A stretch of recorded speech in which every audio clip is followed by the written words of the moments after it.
O tempo é um deus implacável. Na mitologia grega, ele é chamado de Cronos, e este devora a todos os seus filhos. Se para alguns isso pode parecer uma imagem cruel, um tanto quanto insensata por vezes, para os antigos habitantes da Hélade, Grécia Antiga, essa era uma lei da natureza. O tempo de fato devora tudo que aparece em seu caminho, mineral, vegetal, animal e até mesmo os seres humanos. Frente a essa realidade, não adianta nos revoltarmos. Por mais aterrorizador que seja perceber a passagem do tempo, seja no próprio corpo ou nos das pessoas mais próximas que começam a partir, é preciso aceitar essa lei da natureza. Em algum momento, entramos na roda do tempo, vindos pela ânsia da vida e por meio de nossos pais, e um dia deveremos deixar essa mesma vida para entrar no mistério, no desconhecido mundo da morte, que também participa ativamente de nossa existência. Em meio a esses dois eventos, traumáticos e assustadores, há uma série de ciclos que vivenciamos de maneira constante.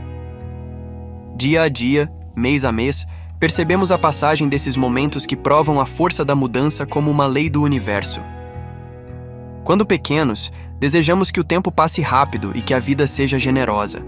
Queremos crescer e nos tornar adultos.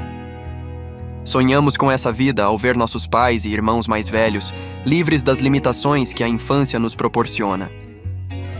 Por desejar que o tempo passe rápido, é natural sentirmos que a infância se arrasta em meio a dias longos e tediosos.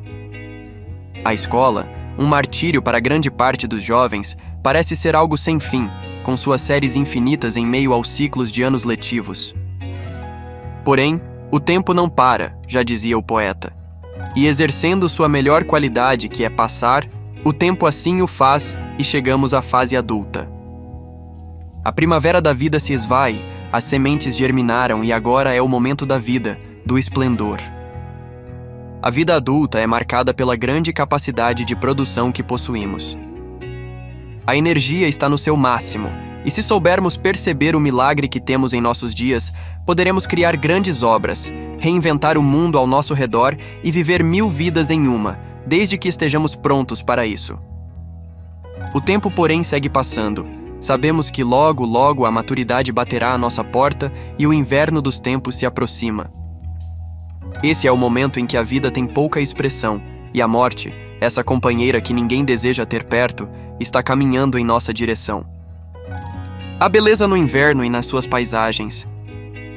O frio que entra pelas frestas do telhado e pela janela nos leva para o leito, nos desacelera e faz com que o pensamento possa, finalmente, voar sem o peso do corpo.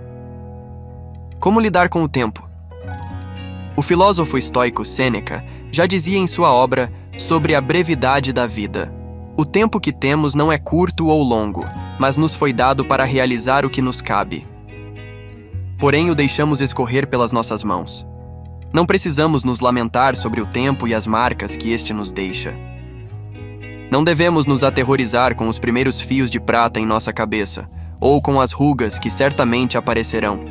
As marcas da vida forjam nosso espírito e são oportunidades, assim como tudo, de aprendizado.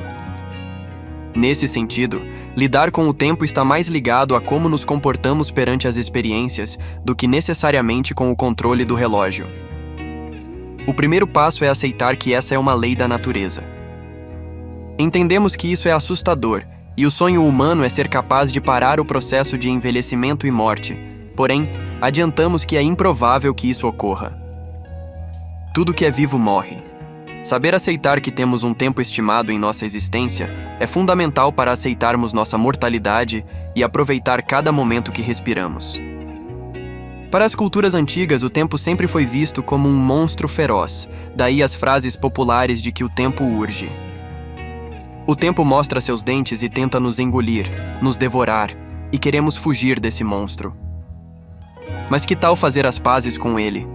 Não brigue com o tempo, não deseje vencê-lo, pois a imortalidade não pode ser encontrada no campo da vida objetiva. Mais uma vez recorremos à mitologia grega. Quem derrota a tirania de Cronos? Zeus, o deus dos deuses. O divino em sua forma mais plena, a sabedoria. Há sem dúvida elementos que não são devorados pelo tempo. O amor de uma mãe por seu filho, a amizade verdadeira entre companheiros de saga, o fio dourado que liga idealistas a um ideal, a paz de Gandhi, mesmo em seu leito de morte, a doçura de Irmã Dulce com seus enfermos, a coragem do perdão de Mandela perante seus carcereiros, o sorriso glorioso de Leônidas cravejado pela chuva de flechas persa, e o gole sem reservas de Sócrates bebendo a cicuta.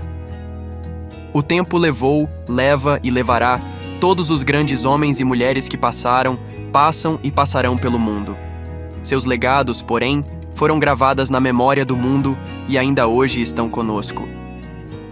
Não podemos tomar um café com Platão, mas sem dúvida nos conectamos com ele a partir de suas ideias.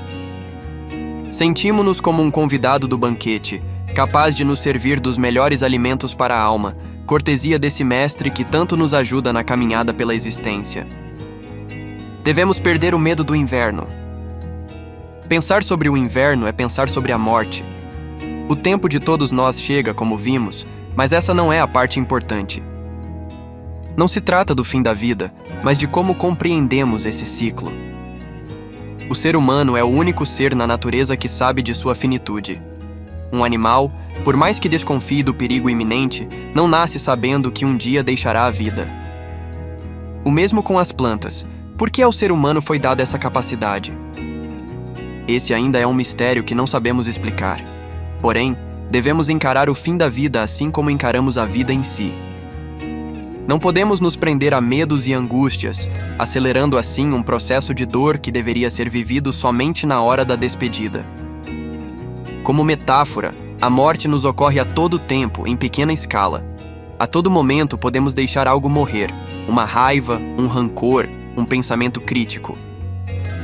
E é nesse momento que a mágica do mundo ocorre. Ao deixar morrer, nasce uma nova vida. Quando deixamos o rancor morrer, fazemos nascer o perdão. Quando deixamos a raiva morrer, fazemos nascer a paz. Talvez esse seja o maior e mais belo mistério da natureza, ainda tão desconhecido para nós. Sempre que algo morre, nasce algo. Podemos desconfiar, pelo menos, que quando o inverno chegar e nossa respiração já ocorrer, talvez nasça, em algum plano, uma nova vida. Assim como o primeiro choro de um bebê é o alívio por conseguir respirar, quem sabe se o último dos nossos suspiros não seja o alívio da alma que agora retorna para o mundo espiritual? Não sabemos, e ainda sobre esse tema, há muito que se descobrir. Talvez a morte seja um mistério em essência e jamais possamos alcançá-lo, mas podemos refletir e viver de forma mais próxima com essa ideia. Não tenhamos medo do tempo, sejamos amigos dele.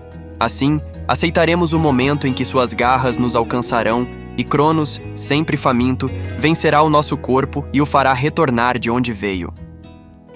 Quem sabe, dessa forma, poderemos finalmente adentrar ao mistério da vida.